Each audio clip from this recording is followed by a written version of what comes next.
Nice to meet you. Nice to see you. Hello, how are you? Bourne End Club. All right, Welcome. yeah. Right, thank you. Good evening, sir. Bourne End Club. We're filming tonight. The event of the year in Bourne End is undoubtedly the Miss Bourne End contest, and this year proved no exception by drawing a capacity audience to Danecourt School.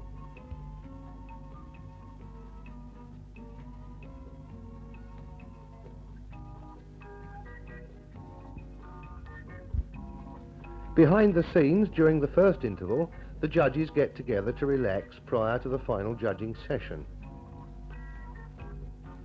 Eric Wakeling has a reminiscent word with Jackie Clifford, Miss Bourne End of 1972.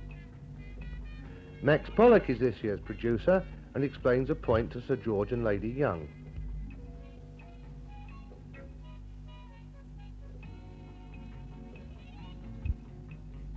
Ken Morgan and Cyril Witts have some serious calculating to do in totalling the votes cast in order to arrive at the 7 competitors who will go forward for the final judging.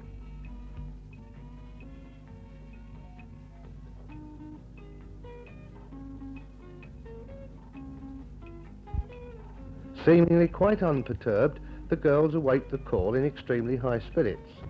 And as our camera shows, Bourne End is not lacking in attractive girls in sufficient numbers to run an event of this kind. The trouble seems to be in their reluctance to come forward early enough to make the producer's job much easier.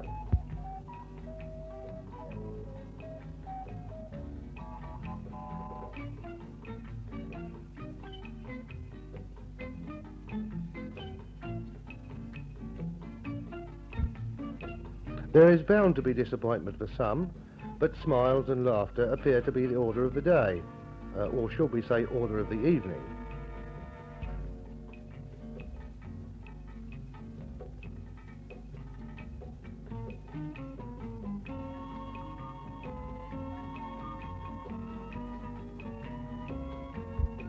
Rosario Max announces the numbers of the Magnificent Seven.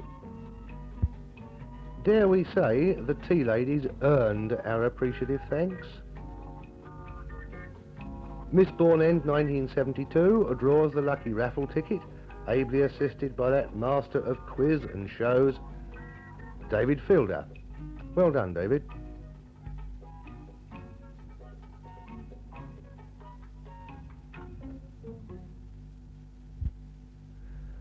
Now the final 7 girls parade for the ultimate verdict. And since they realise that the crown is that much nearer, the tension must also be that much greater for each and every one of them. The audience, no doubt, have their own particular choice, but all the girls get equal applause, and it will be difficult at this stage to name the winner. Our film cannot, of course, hold any secrets in this respect.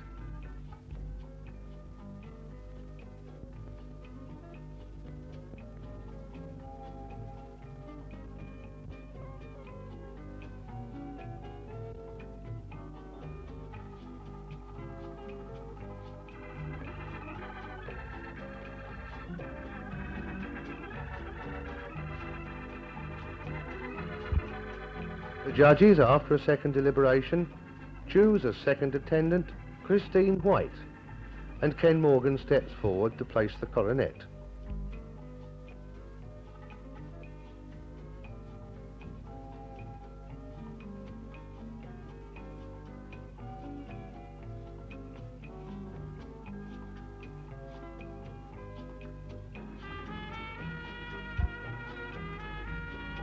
Jocelyn Venables was voted first attendant, and it's Cyril Witts' turn.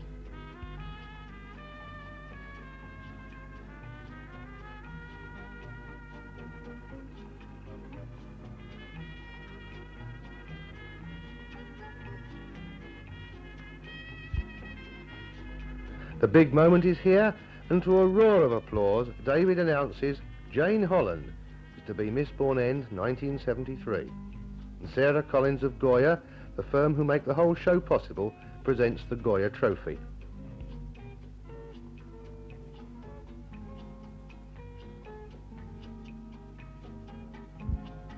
Miss Bourne End 1972 places the crown and a new reign begins.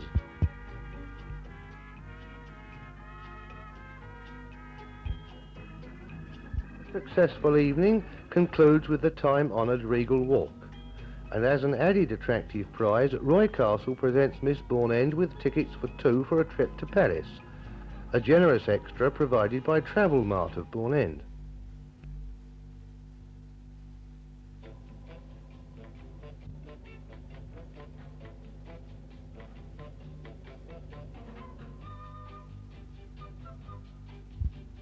When the curtains close on the stage, it becomes a photographic studio for press and cine.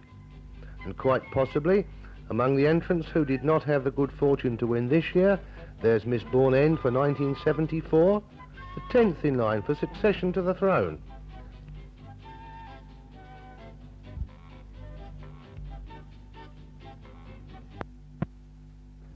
Very many congratulations. You won Miss Bourne End 1973. What does it feel like? Nerve-wracking. Nerve-wracking? Yes. You told me before you went in that you were going to be nervous. Were you nervous? Not really. You Not did until the second time round. Not until the second time. You did very well. All the girls did very well. I think the audience thoroughly enjoyed it, didn't you? Yes, I think Jolly so. good. Well, once again, many congratulations. Thank you. I'm sure you'll make a jolly good Miss Bourne End. Thank you.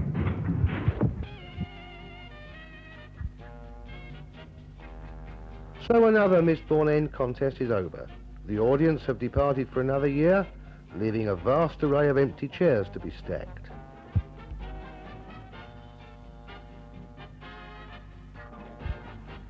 Arthur Werrell, our sound boffin on many occasions, winds up his lines of communication. Impresario Max thanks all concerned on stage, and we, on his behalf, extend that thanks to each and every one in any way connected with the presentation of Miss Bourne End 1973.